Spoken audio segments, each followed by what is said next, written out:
tolkeenna kale ee Gadabuursi isaga laftiisa fariintaan u diray waxa weeye warkaara shaqaad waxa soo bixi doonta awoodda gobolka ayaa soo bixi doonta munaasabadani oo ahayd mid si heer sare loo soo qaban qaabiyay ayaa ujeedada lagaga hadlayay daaranayd sidii ay isku diiwaan gelin lahaayeen mid ka mid ah beelaha kala duwan ee deegaanka ku ah dalalka kala duwan ee Djibouti, Somaliland iyo Ethiopia ayaa kulankani waxa soo qaban qaabiyay Suldaan Cabdiraxmaan Jaamac Dhawal isagoon uga gol ah sidii ay isku diiwaan gelin lahaayeen bulshadaasi suldaanka ayaa waxa uu fariimo kala duwan u diray bulshada kala duwan ee reer Somaliland gaar ahaan gobolka Awdal waxaan leeyahay dhammaan meel shay doonaba hal jooge waa in loo diyaar garoobaa diiwaan gelinta waa in loo diyaar garoobaa waxana kulankani ka soo qayb galay odayaal waxgarad siyaasiyiin aqoonyahan dhalinyaro uqaal salaadiin iyo qaybaha kala duwan ee bulshada mid ka mid ah beelaha deegaanka kuwa gobolka Awdal waxana ugu horeyntii kulankaasi ka hadlay Suldaan Cabdinuur iyo Suldaan Mahad waxayna sheegeen shirkeenu wuxuu daaran yahay dardargelinta iyo diyaargalowga diiwaangelinta soo socota ee kaar qaadashada loo qaadanayo kaarka diiwaangelinta walaalayaal marweyni mudanayaal uqaasha meesha fadhida salaadiinta dhammaan waxaanu ka dhareegsanahay oo aad ognahay doorashooyinkiina soo dhaafay tirada diiwaangelinta ee noo codeysay iyo nambarka aynu ka taaganahay xaqiiqatan ma aha nambar u qalma magaca reerka waxaanu u baahanahay inaynu hoos u dhaadhacno isdiiwaangelino kaarka qaadano aan si fiican isku abaabulo iyadoo hoos loo sii dhaadhacayo oo qoys iyo reer loogu sii dhaadhacayo waxaan leeyahay abkayo kolley xilli waa jallow waxa la yiri doqon baan dameeriyo lahayn meel la daawado dugsi dhaxanta laga soo galo iyo meel hadii la joogto dilka waxay ku farxdaa walaalkeed damaqsilaanteed bali waar istiwaangeliya shalay waxa weeyi waxaan ku dhimanay habar arfaa waxay ku dhimatay diiwaangelin wax la yiraahdo ma jirin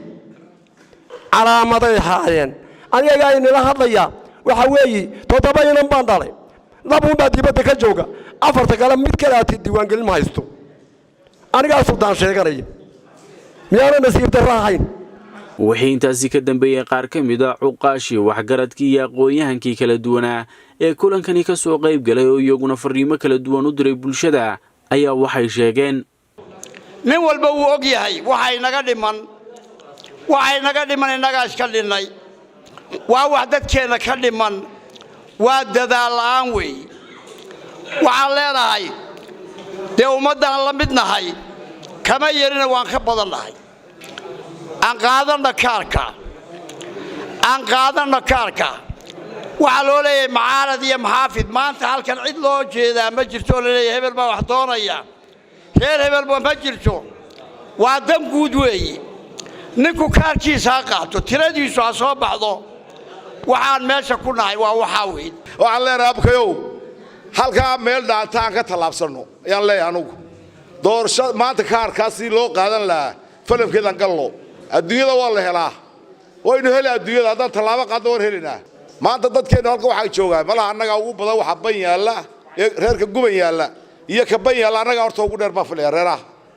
kaarka waxaan leeyahay warnimayo kaarka aan qaadano reer walba qof walba ka baxaba de reerkiisa u geeyo hadduu iman kari waaye waa in loo sheego waxaan ku soo gabagabeynaya anigu aan leeyahay waariyeenaan dhaylasana inta fadhiday maasha iska gudbiyo geeyo dadka u geeyo waxaan idin leeyahay intii biyadiidka ahayd ee wareegaysay waxa weeyaan inaad qaadato kaarkaaga isku day intii soo kacday imika ee markii hore buuxinayna qaado intii qaadatayna way qaadatay waxa weeyaan waxaan isku tirtirsiinayna waxa weeye waa danteena waa jiritaankeenna waa nolosheena cid walba way fahmaysaa baan u malaynayaa inaan diiwaan qalinta qaadano ayuun baan meeshan u joognaa aanu nimid marka walaalayaal waxaan ilaahay inteenani wacay gelin uma baahnin waxaynu nahay inagu fariin qaadayaal baan nahay inagu fariin qaadayaal aynu bulshadii u gudbinayno aynu nahay hadalka waan soo koobaya walaalkaadka aynu qaadano dadka inaga dambeeyeen guryaha ugu tagaynana aynu si fiican u fahansiino aynu la dardaaranno aynu ku dhiirigelino kaarka waxa loo qaadanayaa in berrito damaca dhalinyarada hablaha iyo inamada iyo aqoon-yahanka iyo waxgaradka iyo ninka doonaya ee maaragtay wax damacsan ee doonaya inuu berri wax noqdo waxa ku noqonayaa waa cod weey waxa lagu helayaana waa kaar sidaa waynu wada garanaynaa sidaa darteed waxaan doonaynaa in dhammaanteen guntiga aan dhiishas ka dhigno maanta Somaliland waxa lagu xisaabtamayaa tiro tayo laguma xisaabtamayo waxa lagu xisaabtamayaa waa tiro hadday tirada wax ku goysan maanta waxbaad noqoni kaarka haddaba han qaadano hal la iswacdi geliyo miyi iyo magaalaba inagu waxaan fariin qaadayaal baan nahay aqal walba waan gaarsiinaynaa nin walba mas'uuliyad baa saaran aan ku soo gowgownayaa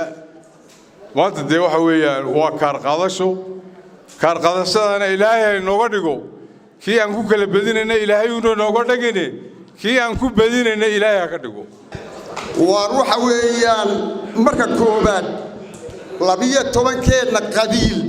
waxaan u baahanahay qabiil kasta inuu inankiisu wuxuu haysto haddii ay lahay waalid inuu ogaado dhalinyartana waxaan leeyahay ciidan mansabkan maanta leh ee loo dadaalaya wax loo doonayo shirarka iyo food iyo hebel aan raacni hebel codayn loo leeyahay waa adiga iyo ka soo socdo dhali doonto marka maxaa laaga baahan yahay inaad dadaashooda aabaha hawshan qabatooda hooyada riixdo adigu tilakoob soo samayso intii kaarka haysatan al xafisan tahay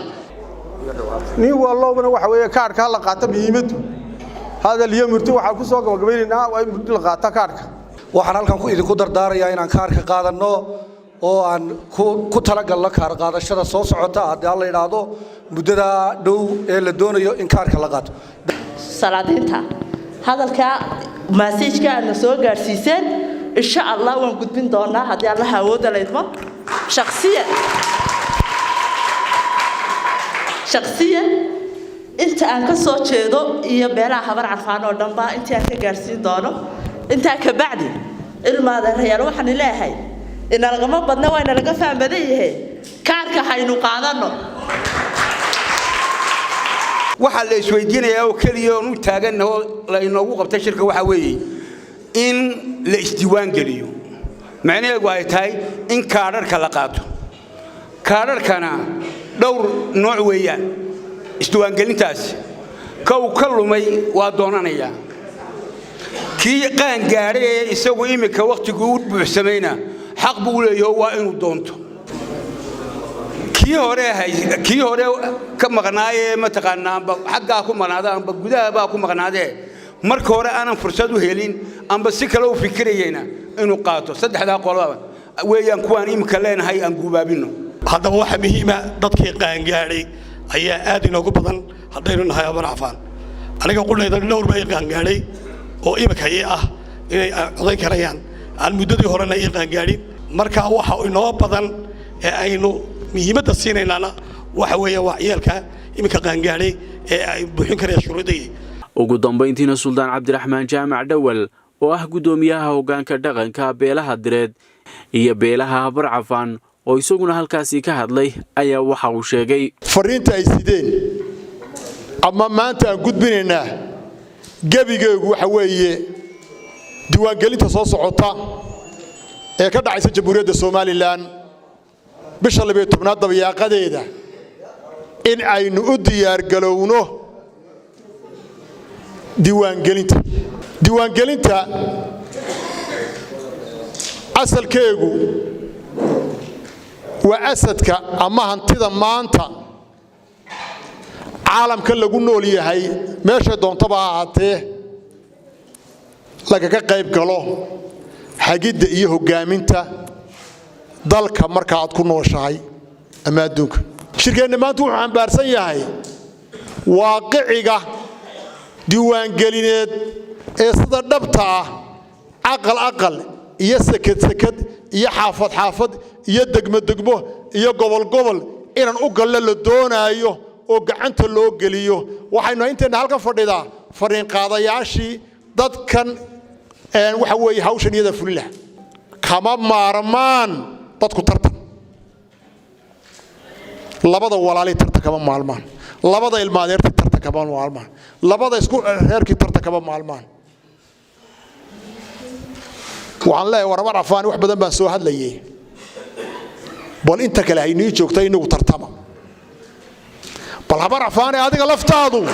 bal tartano tartanka isku day intaanad meel kala gaarin inaad inagu tartantaan tartanka nadiifkii wax fiican weey waxaan leeyahay haddaan nahay hogaankii odagiina aan nahay hadday salaadiintii u qaashina daba fadhiyaan maanta tirada inta leeg waxa nagu kalifay in dadka hortu u dhawaaqnay waxaan doonaynaa guntiga indhasha la iska dhigo laakiin maanta waxa weey dadka kaarashka lumeen dadka imika qaan gaaray dadka aan hore u qaadan ayaan la doonaynaa inay kaarasha ay qaataan oo waxa weeye asadkii wuxuu asad u yahay wuxuu muhiim u yahay dalka wuxuu muhiim u yahay gobolka tolkeenna kale ee Gadabuursi isaga laftiisa fariintaan u diray waxa weeye war kaarasha qaata waxa soo bixi doonta awoodda gobolka ayaa soo bixi doonta qaatan iyaga laftooda leh inuu gaarinimo leeyahay ee qaatan leh laakiin wad ka baahsanaydeenoo sidaas ayniga gaar maanta aan inagu soo warin waxaan leeyahay dhammaan meel shay doonaba hala jooge waa in loo diyaar garoobaa diiwaangelinta waa in loo diyaar garoobaa waxaan leeyahay cid kasta oo ganacsata cid kasta oo qurba jooga cid kasta oo ka soo jeeda waa in qaybtay lahayd arrinkan iyada u diyaar garowda waa in meeshay doontaba joogtay waa in diyaar garowda weyn